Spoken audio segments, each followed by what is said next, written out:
Umar pun masuk ke dalam rumah Al-Arqam bin Abil Arqam, maka yang pertama kali menyambut dia adalah singa, disambut oleh singa. Apa kata Hamzah bin Abdul Muttalib?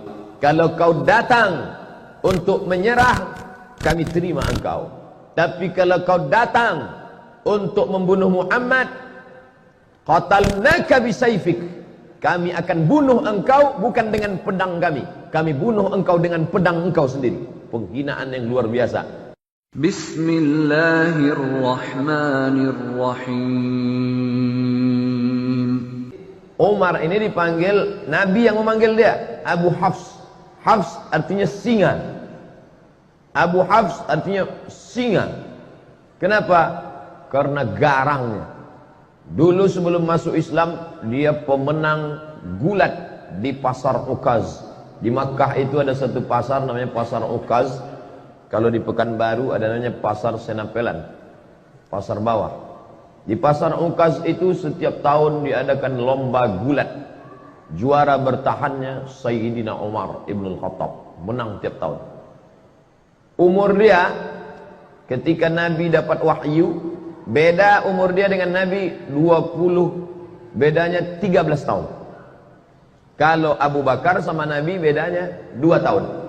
Jadi ketika Nabi berumur 40 tahun dapat wahyu, maka Abu Bakar umurnya 38 tahun. Sedangkan Umar dengan Nabi jarak umurnya 13 tahun. Jadi ketika Nabi dapat wahyu umur 40 tahun, maka umur Umar waktu itu 27 tahun.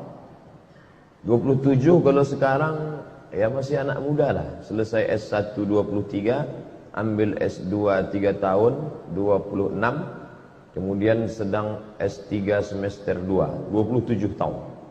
Anak muda sedang segar-segarnya. Itulah dia Umar bin Khattab, pemenang juara gulat bertahan.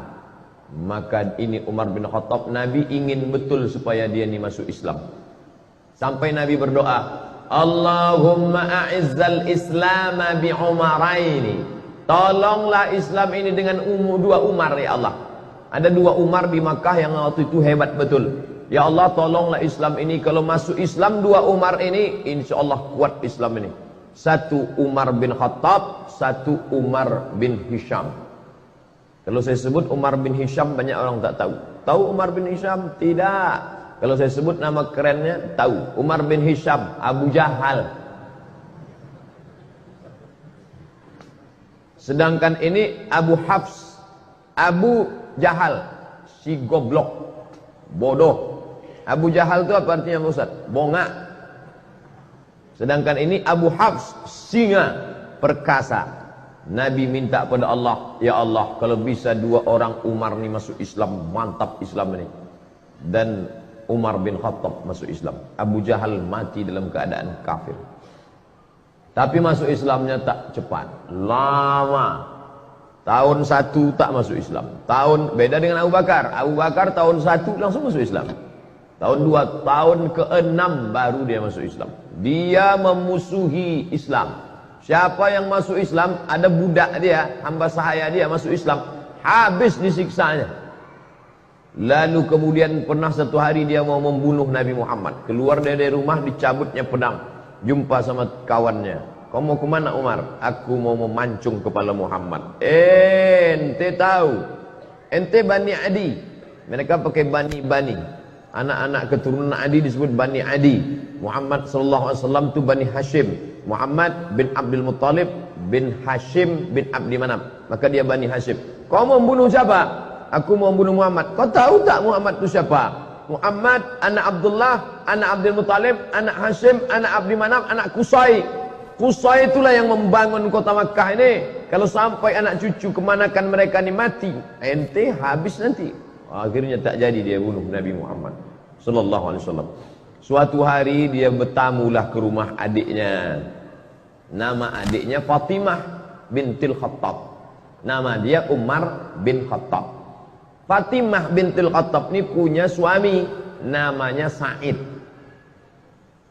Dia dah dapat kabar si Said sama adiknya ini masuk Islam sudah. Tapi berita itu masih isu lagi. Masih infotainment. Masih was-was. Maka datanglah dia bertamu, kebetulan si Said sama Fatimah sedang baca Quran, tapi suara mereka pelan-pelan. Nama penjaganya namanya Khabbab. Khabbab, ya, adikku tadi baca apa? Tak ada, kata Khabbab. Tapi aku dengar sesuatu. Masuk dia ke dalam, ditinjunya adiknya itu. Pertama adik iparnya dia tinju. Tentu menang, dia pemenang gulat tiap tahun. Habis dia tinju adik iparnya, lalu kemudian adik dia perempuan yang lemah tu dia tinju. Tapi kemudian dia tengok tak ada rasa takutnya. Maka dia heran nih, ini adikku perempuan lemah. Tapi ketika kita kan bisa menengok orang, kalau kita gertak dia takut, pucat dia lari. Ini enggak, berdarah, keluar darah dari wajah Fatimah bintul Khattab. Tapi dia tak takut. Maka Umar mengaku, setelah dia masuk Islam baru dia ngaku. Apa kata dia? Kata dia, sya'urtu bid-du'fi lamma ra'aitu dama kharaja min wajhiha. Aku tiba-tiba merasa diriku lemah ketika aku tengok darah keluar dari wajahnya. Jadi saudara-saudara kita yang nampaknya lesu, lemah, tapi dikuatkan oleh Allah, dikuatkan malaikat, maka orang-orang yang merasa diri hebat itu merasa lemah dalam dirinya. Ini terjadi pada Sayyidina Umar bin Khattab. Dia menang, juara gulat bertahan tiap tahun, badannya kekar, kokoh. Adiknya ini perempuan lemah, ketika dia tinju sampai berdarah, tapi tak ada rasa takutnya. Ternyata Umar yang kuat itu, dia rasa dalam dirinya, oh kok tiba-tiba aku merasa lemah. Lalu kemudian dia tarik kertas dari tangan adiknya itu. Apa yang sedang kau baca ini? Betullah ternyata kabar yang kudengar selama ini, kalian sudah suami istri masuk Islam ya. Ini rupanya kalian ikut Muhammad. Aku memusuhi orang, adik iparku dan adik kandungku sendiri sudah ikut Muhammad sallallahu alaihi wasallam. Ditariknya. Apa kata Fatimah? Fatimah adik dia, Fatimah bintil Khattab. Ya Umar ibn al-Khattab, innaka najassun bisyirkika. Dengan mulut berdarah dia katakan, hai Umar bin Khattab, engkau najis karena kau syirik.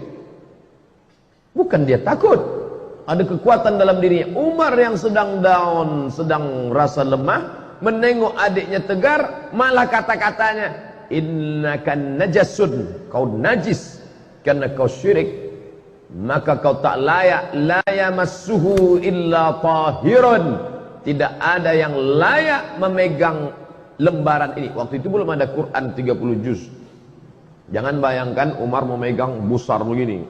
Enggak, lembaran-lembaran, suhuf namanya, lembaran, selembar-lembar.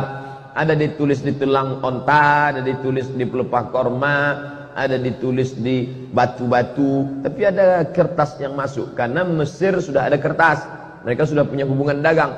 Orang-orang Yahudi sudah ada mulai ketemu kertas, tak banyak. Salah satu kertas itu dipegang oleh Fatimah, ditarik oleh Umar bin Khattab. Ketika itu bangkit keberanian Fatimah karena membela Quran, tak boleh dipegang oleh orang bernajis. La yamassuhu illa tahirun, tak boleh memegang ini kecuali orang yang suci. Tiba-tiba Umar yang perkasa itu meletakkan lembaran itu, dia mandi. Dia rasa diri dia lemah, adiknya yang berdarah ini kuat. Ini menunjukkan bahwa fisik kita ini sebenarnya hanya casing, sampul saja, tapi di dalam itu ada kekuatan ruh yang luar biasa. Perempuan lemah, mulut berdarah, tapi kalau kuat ikatannya dengan Allah, dia kuat. Umar bin Khattab pemenang gulat, perkasa, tapi kalau dia lemah hubungan dengan Allah, dia lesu, dia kalah. Lalu kemudian dia pun mandi. Setelah mandi, dia balik. Penasaran dia kertas ini. Lalu dia tengok. Taha, ma anzalna alaikal Qur'ana litashqa. Kebetulan yang dibaca adiknya itu surat Taha. Taha, ya Muhammad sallallahu alaihi wasallam. Ma anzalna alaikal Qur'ana litashqa. Tidaklah kami turunkan Al-Quran ini kepada engkau supaya engkau menjadi susah. Dia tengok susunannya pelan-pelan. Orang Arab sastrawan, bahasa Arab mereka halus, sastra. Dia bisa membedakan, ini bukan bahasa orang biasa. Akhirnya hatinya lunak dan lembut. Lalu kemudian dia pun segera untuk menuju menjumpai Nabi Muhammad sallallahu alaihi wasallam. Waktu itu Nabi sedang berada di rumah Al-Arqam bin Abil Arqam. Itu markas mereka berkumpul di kota Makkah Al-Mukarramah. Masih dakwah sembunyi-sembunyi, tak ada berani terang-terangan. Lalu kemudian Nabi, yang menjaga Nabi waktu itu 40 orang laki-laki perkasa. Di antara yang menjaga Nabi itu adalah Asadullah, singa Allah. Dia adalah Hamzah bin Abdul Muttalib. Ini jumpa singa sama singa. Hamzah Asadullah, Umar Abu Hafs. Petarung sama petarung. Lalu Umar pun masuk ke dalam rumah Al-Arqam bin Abil Arqam. Maka yang pertama kali menyambut dia adalah singa. Disambut oleh singa. Apa kata Hamzah bin Abdul Muttalib? Kalau kau datang untuk menyerah, kami terima engkau. Tapi kalau kau datang untuk membunuh Muhammad, qatalnaka bisayfik, kami akan bunuh engkau bukan dengan pedang kami. Kami bunuh engkau dengan pedang engkau sendiri. Penghinaan yang luar biasa. Kalau ada orang dibunuh dengan pedang orang lain, itu biasa. Tapi dibunuh dengan pedang kita sendiri, maka itu penghinaan luar biasa. Umar, kau datang ke rumah ini sebagai orang menyerah, ahlan wa sahlan. Tapi kalau kau datang untuk membunuh Muhammad, maka kami yang akan memancung kepala engkau dengan pedang yang kau bawa itu sendiri. Lalu kemudian Nabi mempersilakan dia masuk. Silakan dia masuk. Kemudian setelah dia masuk, Nabi bertanya, "Ma ja'a bik?" Apa yang membuat kau datang kemari? Yang membuat kau datang kemari apa, wahai Umar? Waktu itu Umar menjawab, "Ji'tu li'u'mina bika, ji'tu li'u'mina billah wa bika wa billadzi unzila ilaik." Aku datang untuk percaya kepada Allah, percaya kepada engkau bahwa engkau Rasulullah, dan percaya kepada apa yang diturunkan kepada engkau, yang tadi baru saja kubaca di tangan adikku bernama Fatimah binti Al-Khattab. Dia Umar bin Al-Khattab. Lalu kemudian dia pun bersyahadat di hadapan Nabi SAW. Lalu sahabat semuanya gembira senang karena terkabullah doa Nabi. Salah satu Umar masuk Islam, Umar bin Khattab. Lalu sahabat bertanya, "Alasna alal haq?" Apakah kita ini dalam kebenaran? Apa kata Umar? Untuk apa lagi kita bersembunyi? Maka sejak itulah orang berani membaca Quran dengan suara jahar. Sebelumnya kalau baca Quran seperti dengungan tawon di dalam sarang. Setelah Umar bin Khattab masuk Islam, mereka berani karena ada dua singa yang sudah mengawal Nabi Muhammad sallallahu alaihi wasallam. Yang satu Hamzah bin Abdul Muttalib Asadullah, yang satu lagi adalah Umar Al-Faruq Abu Hafs. Maka mereka baca Bismillahirrahmanirrahim, Taha ma anzalna alaikal qur'ana litashqa. Maka mereka lantang membacanya. Lalu kemudian Islam pun menjadi kuat dengan berbagai cobaan dan ujiannya, sampailah pada masa hijrah. Lalu kemudian Umar bin Khattab termasuk orang yang pertama golongan yang ikut hijrah bersama Nabi Muhammad sallallahu alaihi wasallam. Jadi kalau Nabi hijrah umurnya 53 tahun kurang 13, berarti Umar waktu hijrah itu umurnya 40 tahun. Sebayalah dengan saya sekarang 40 tahun. Umar bin Khattab waktu itu macam saya, tapi badannya tak macam saya. Itu dia karena juara gulat, dia tegak. Umar bin Khattab tinggi, besar. Lalu kemudian dia pun pindah ke kota Al-Madinah Al-Munawwarah, mengikuti Nabi sallallahu alaihi wasallam. Anaknya dinikahkannya dengan Nabi sallallahu alaihi wasallam, itulah bernama Hafsah Ummul Mukminin. Makanya Abdullah bin Umar banyak meriwayatkan hadis. 7 di antara sahabat Nabi yang banyak meriwayatkan hadis adalah Abdullah bin Umar. Kenapa Abdullah bin Umar bisa banyak hadisnya? Karena dia punya kakak menikah dengan Nabi. Maka dia bebas main jalan di rumah Nabi, yaitu Hafsah. Maka Nabi itu abang ipar dia.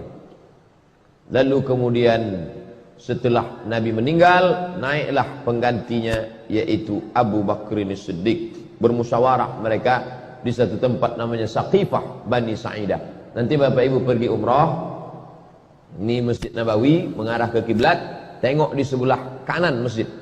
Setelah keluar dari pintu Babus Salam, terus saja setelah Museum Al-Quran, Museum Asmaul Husna, di sana itu ada taman, hotel keliling, tapi yang di situ tetap taman, memang tak boleh dibangun. Itulah dia Saqifah Bani Sa'idah. Di situ mereka bermusyawarah siapa yang akan mengganti kepemimpinan Madinah setelah Nabi Muhammad sallallahu alaihi wasallam meninggal. Naik Abu Bakar Siddiq 2 tahun, meninggal Abu Bakar, dilantiklah Sayyidina Umar. Khalifah artinya pengganti.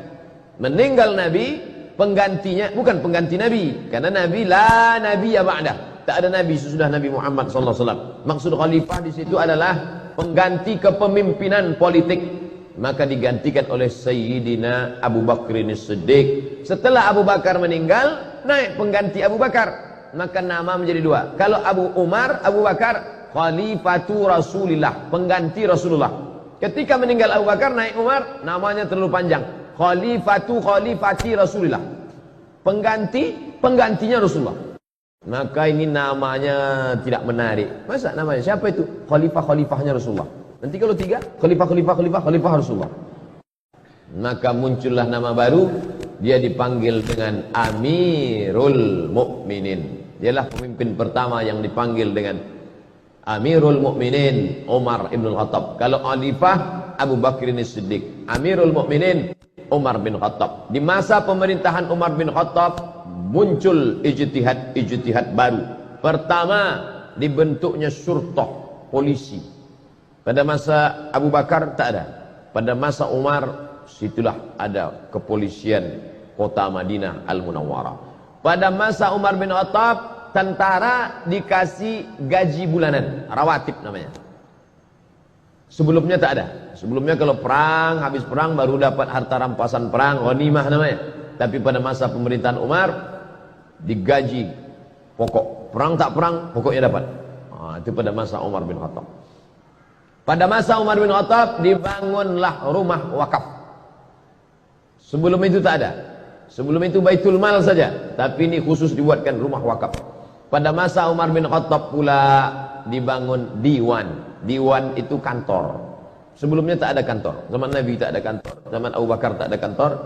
Setelah itu pada masa Umar bin Khattab ada kantor administrasi negara. Tertib administrasi, ada berkas-berkas, ada pegawainya, ada karyawannya, ada gaji tetapnya. Dan pada masa pemerintahan Umar bin Khattab, Islam tersebar. Makkah di tengah, di bawahnya Yaman, di atasnya negeri Syam, Suriah, Lebanon, Palestina, Yordania. Di kirinya Laut Merah. Menyeberang Laut Merah, Mesir dibuka pada masa pemerintahan Umar bin Khattab. Umar mengutus seorang sahabat bernama Amr bin As. Amr bin As lah yang membebaskan Mesir. Jangan katakan eksploitasi, jangan katakan ekstradisi, jangan katakan ekspansi. Ini banyak ini anak-anak mahasiswa menulis ekspansi Umar bin Khattab ke Mesir. Ekspansi sama dengan penjajahan, perluasan kekuasaan. Tapi Islam selalu memakai istilah fathu, pembebasan. Mesir dibebaskan. Dibebaskan dari apa?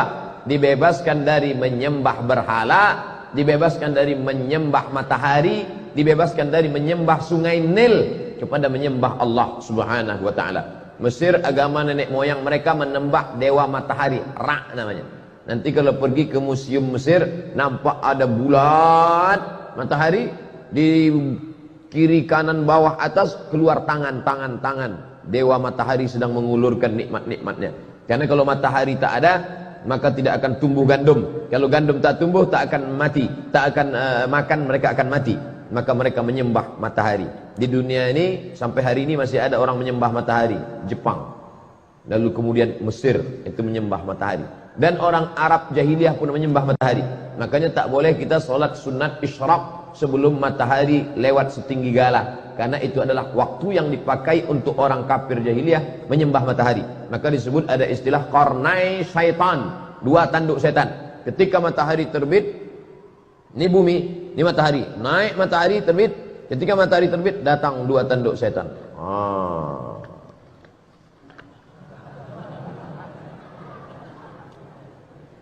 Alhamdulillah kita tak ada menyembah matahari lagi. Buya Hamka dulu pernah dipaksa untuk menyembah matahari. Ai, kata penjajah Jepang, tak mau Buya Hamka. Ini tentang menyembah matahari.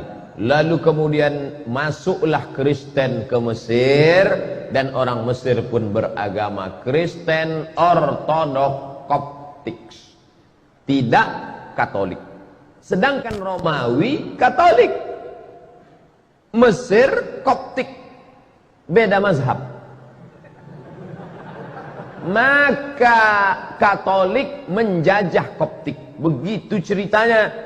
Orang Koptik Mesir ini merasa terjajah oleh Romawi yang Katolik.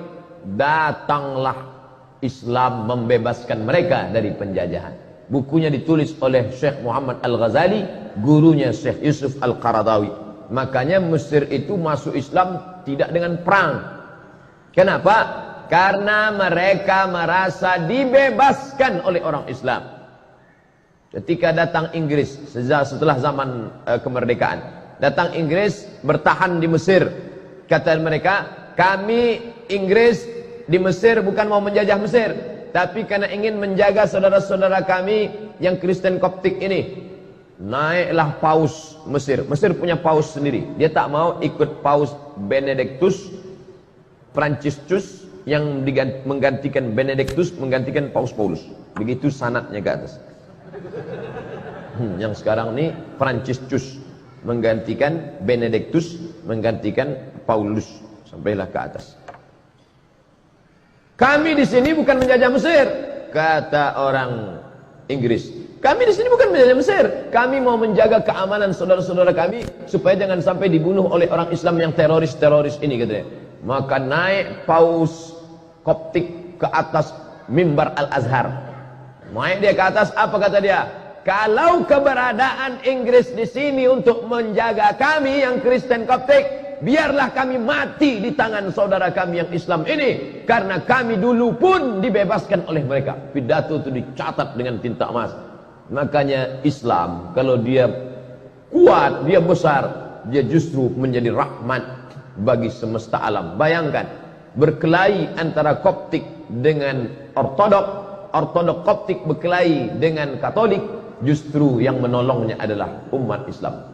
Bukti bahwa Islam tidak menghabisi minoritas. Sampai hari ini gereja-gereja tetap tegak di Mesir. Gereja paling tua, gereja Saint Catherine, yang ada di bawah bukit Jabal Musa.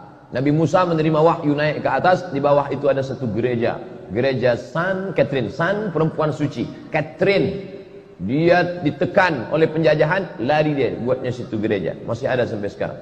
Saya waktu naik ke atas bukit Tursina, kami tengok, loh kok ada gereja di bawah? Ini gereja Saint Catherine. Seandainya Umar bin Khattab waktu itu mau, bisa diratakannya semua. Itu yang kafir-kafir itu, matikan mereka semua. Nah, mana? Islam pernah berkuasa di India, beratus tahun Islam berkuasa di India. Orang Hindu masih tetap ada. Kalaulah Islam itu ekstrim, tak ada lagi Sanjay Dutt, Shah Rukh Khan, Amitabh Bachchan, udah habis itu semua udah. Islam berkuasa di Indonesia, bumi Melayu, kerajaan Siak Serindapura, Candi Muara Takus. Bukti. Jadi bagi orang-orang yang masih juga mengatakan kami takut kalau Islam dibangkit, nanti Islam akan membunuh kami. Islam, ente kemana aja selama ini? Tak ente tengok bagaimana Mesir tetap tegak berdiri. Maka mereka berbondong-bondong masuk Islam, karena Islam datang membawa rahmatan lil alamin. Lalu kemudian Palestina yang waktu itu dipegang kuncinya oleh Kristen Ortodok, dan Islam menguasai Palestina dengan damai. Dia tak mau menyerahkan kunci ini kepada tentara-tentara. Apa kata pimpinan agama Kristen Palestina? Kunci ini hanya mau aku serahkan kepada Umar bin Khattab. Dia penasaran, mana Umar tuh, aku mau menengok Umar. Kalau mau kunci ini, datang kemari. Umat Islam kalau mau merampas kunci itu bisa aja, tariknya udah. Tapi Umar bin Khattab bijaksana, biar aku yang datang, kata Umar. Datanglah Umar. Dibayangkan si pendeta ini akan datang pasukan berkuda dengan baju besi, dengan tombak. Tunggunya lah, berkedip-kedip mata dia menengok. Manalah Umar bin Khattab. Dari kejauhan ditengoknya onta satu ekor, ada dua orang. Yang mana Umar bin Khattab, kata dia. Dua orang ini ganti-gantian. Kadang budaknya di atas, kadang Umar di bawah. Kadang Umar di bawah, kadang budak di atas. Pas ketika mau dekat pintu Baitul Maqdis, giliran Umar di bawah, budaknya di atas. Tengoknya pakaian Umar biasa aja. Disangkanya Umar pakai baju kebesaran, pakai jubah sutra, pakai cincin emas, pakai naik kereta kencana, feodal. Umar tuh low profile. Tengoknya Umar. Yang mana Umar bin Khattab? Ini dia.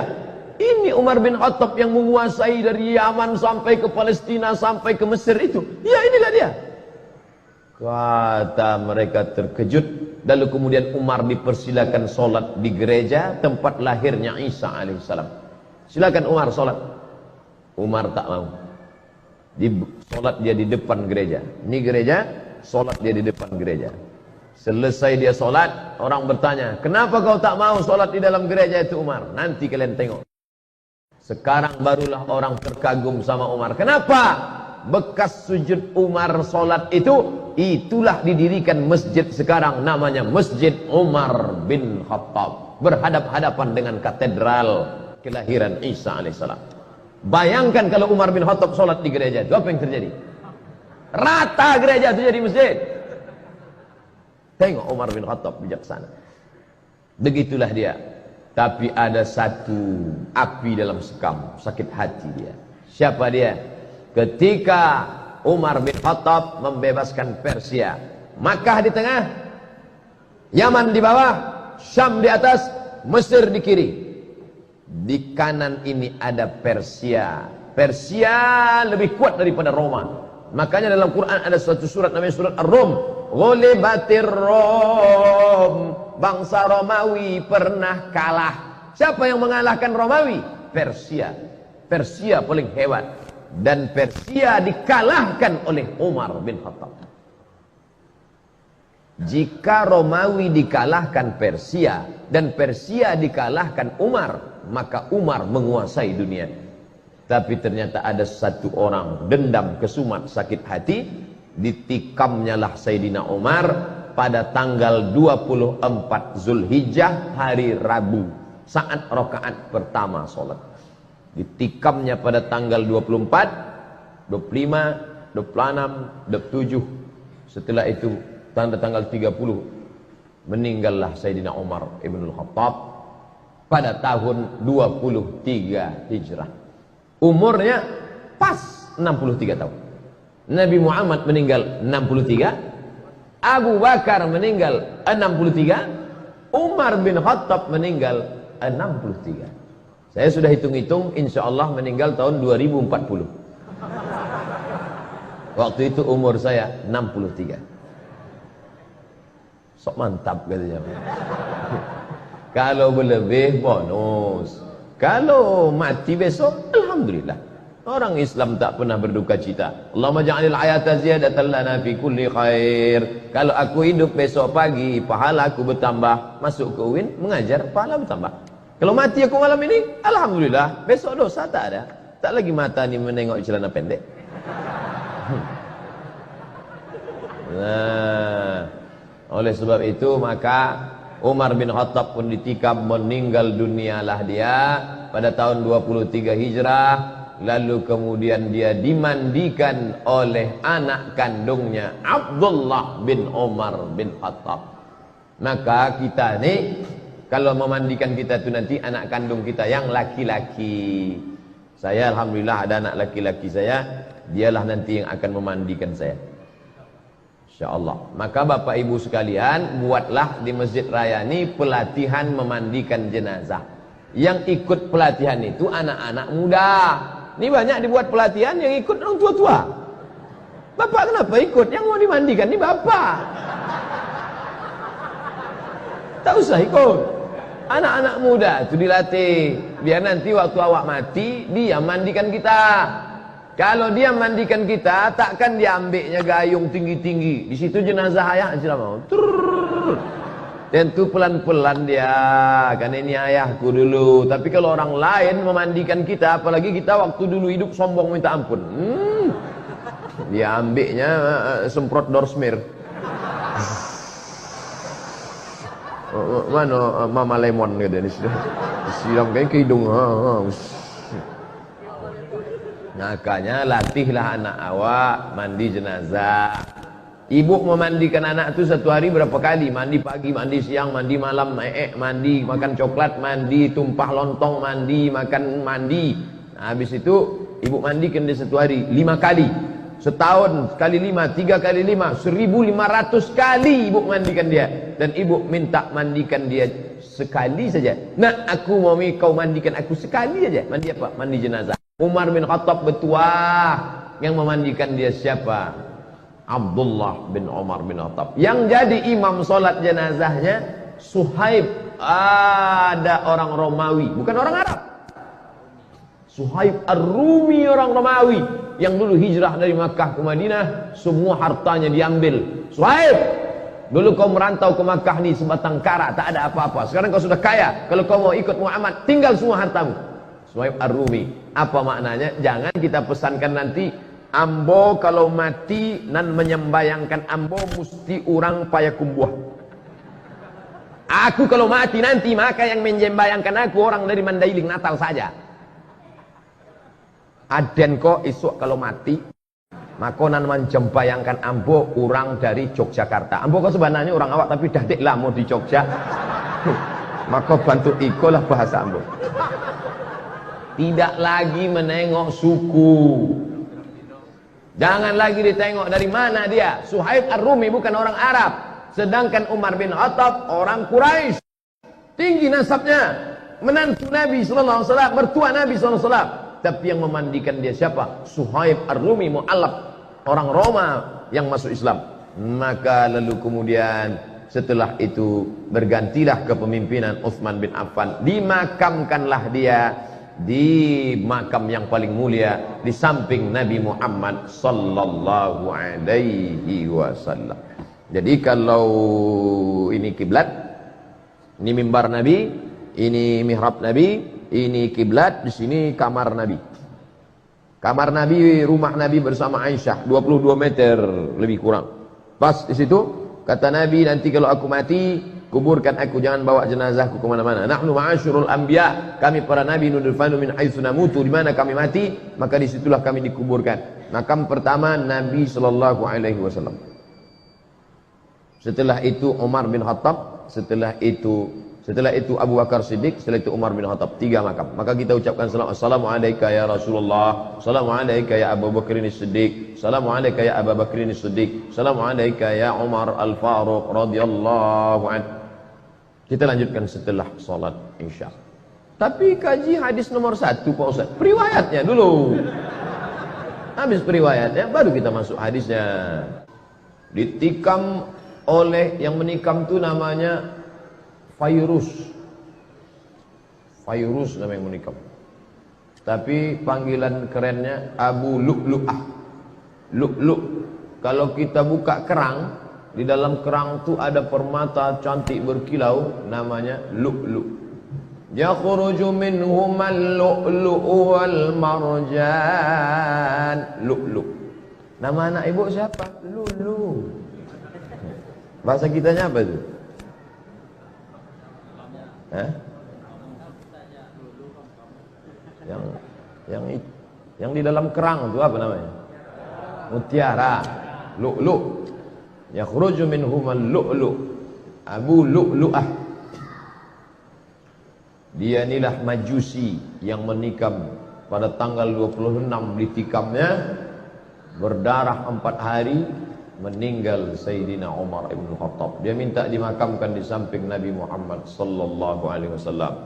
Waktu hidup berkawan, setelah meninggal bersahabat dekat kuburan, meninggal nanti di akhirat pun dalam surga bersama Nabi Muhammad sallallahu alaihi wasallam.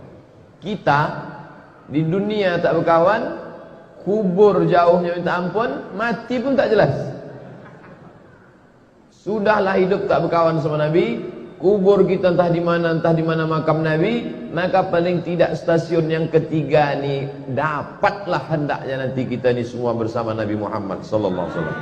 Amin ya rabbal alamin. Tak boleh salat di masjid yang ada kubur. Itu Masjid Nabawi. Itu kan kubur Nabi. Umar tu Nabi rupanya. Kan tidak. Yang tak boleh itu bacalah kitab. Nah, paling ujung-ujungnya 37 masalah populer. Enggak. Sah buku itu. Al-Bayan lima yushghilul adhan, ditulis oleh Mufti Mesir Syekh Ali Jum'ah. Bedakan antara tiga: salat di masjid yang ada kubur, merubah kubur jadi masjid, atau salat ke kubur. Itu beda, jangan dicampur aduk. Saya bagi tiga: salat di masjid yang ada kubur, salat menghadap kubur, atau merubah kubur jadi masjid. Yang haram itu yang mana? La'anallahu yahud an-nasara, Allah melaknat Yahudi dan Nasrani, ittakhadhu qubur anbiya'ihim masajid, merubah kubur jadi masjid. Itu yang tak boleh. Makam Santo Thomas dirubah mereka menjadi tempat ibadah. Itu maksud hadis Nabi itu. Ini di bawah masjid ini ada kubur. Mana ada? Meninggal Abdul Somad, dikuburlah. Ini makam Abdul Somad. Setelah itu tak lama datang traktor meratakan. Habis itu di masjid dibangun masjid di atas. Silakan sholat di masjid. Masjid apa namanya? Masjid As-Somadiyah. Haram sholat masjid. Yang sekarang diisukan kemana-mana, tak boleh sholat masjid al-kubur, tak boleh sholat masjid al-kubur. Maka masjid-masjid semua di bumi ini ada kubur. Dari mulai Aceh sana, Masjid Baitur Rahman, kubur. Turun ke bawah, Masjid Al-Masun, Medan, Masjid Raya, di samping Istana Maimun, kubur Sultan. Turun ke bawah, Masjid Sahabuddin, Istana Siak, kubur. Yang tak boleh itu kubur itu diperatakan, dibangun masjid di atasnya. Ini ditulis Syekh Ali Jum'ah, guru besar Al-Azhar, Mufti Mesir. Ini tentang masalah ini. Lalu kemudian sampai 4 hari kena tikam meninggal. Padahal Umar bin Khattab itu tak ada orang lebih sakti daripada Umar bin Khattab. Tembus juga. Jadi kalau ada orang mengatakan, kononlah putih, Umar bin Khattab. Apa kata Nabi?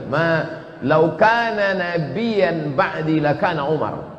Seandainya ada nabi sesudah aku, pasti Umar ini jadi nabi. Bagaimana iman Umar? Masalaka Umar fajjan qattu illa salaka syaitanu fajjan ghaira fajjika. Seandainya Umar lewat di suatu jalan, maka setan akan mutar di jalan yang lain. Kalau Umar bin Khattab lewat di jalan Ahmad Yani, maka setan mutar ke jalan Sudirman. Takut dia seperjalan. Kita bersanding-sanding sama setan. Kan jauh dari setan. Tidur sama setan, makan sama setan, WC sama setan. Umar bin Khattab luar biasa, tapi dia meninggal. Apa yang diinginkan Allah? Allah ingin dia mati syahid. Yang menikamnya itu Fairuz Abu Lu'lu'ah. Inilah majusi yang jahat. Ada pula orang membangun makamnya. Makam Fairuz Abu Lu'lu'ah dibangun megah, pakai lampu-lampu, pakai taman-taman. Siapa yang membangunnya? Syiah. Kata mereka ini pahlawan, karena sudah berhasil membunuh orang paling jahat di dunia, yaitu Umar bin Khattab, karena merampas kekuasaan Sayyidina Ali bin Abi Thalib. La haula wa la quwata illa billahil aliyil azim. Tidak ada konflik antara Umar dengan Ali. Tahu tidak? Umar punya istri namanya Ummu Kulthum. Ummu Kulthum. Ummu Kulthum itu anak siapa? Anak Sayyidina Ali. Ali menikahkan anaknya kepada Umar. Jadi kalau ada orang mengatakan Umar dengan Ali itu bermusuh bebuyutan, Pak Ustaz, la ilaha illallah. Bacalah balik. Tidak ada permusuhan antara Ahlul Bait dengan Umar ibn Khattab. Cintanya Ali kepada Umar, dinikahkannya anak gadisnya namanya Ummu Kulthum dengan Umar ibn Khattab. Umar, nama Kalau memang benci kita sama orang, takkan kita pakai namanya. Tapi Ali punya anak, dibuatnya 2 kali Umar. Umar Wahid, Umar Sani. Umar Cie, Umar Duo. Saking kan cintanya dia kepada Sayyidina Umar bin Khattab. Dan ketika Umar menjadi khalifah, maka Sayyidina Ali diangkatnya menjadi Watim Pres. Mana pula ada Watim Pres waktu itu? Agak-agaknya macam itulah. Dewan Pertimbangan Khalifah Watimfah Sayyidina Ali bin Abi Thalib. Jadi mereka berkawan bersahabat baik. Maka kata Sayyid Muhammad Alawi Al-Hasani Al-Maliki, ulama hadis dari Makkah, kalau kau tengok ada orang berilmu tapi mencaci maki sahabat Nabi, itu adalah khatul ahmar, garis merah. Jangan kau ambil ilmu dari dia. Kalau ada nanti ustaz mencaci maki Abu Bakar, mengejek-ejek Umar, bahkan apa pesan Imam Syafi'i, kalau kau solat tiba-tiba imammu itu Syiah, jangan kau belakang dia, pergi sana cari, tak usah kau solat sama dia. La tusalli khalfa rafidhi, jangan kau solat di belakang Syiah Rafidah. Al-Buwaiti bertanya, sifhum lana, bagaimana kami tahu dia Syiah? Jubahnya sama, sorbannya sama, bagaimana kami tahu dia Syiah? Man qala inna Aba Bakrin wa Umar laysa bi imamaini fa huwa rafidhi. Siapa yang mencaci maki Abu Bakar dan Umar, maka itu salah satu Syiah Rafidhah.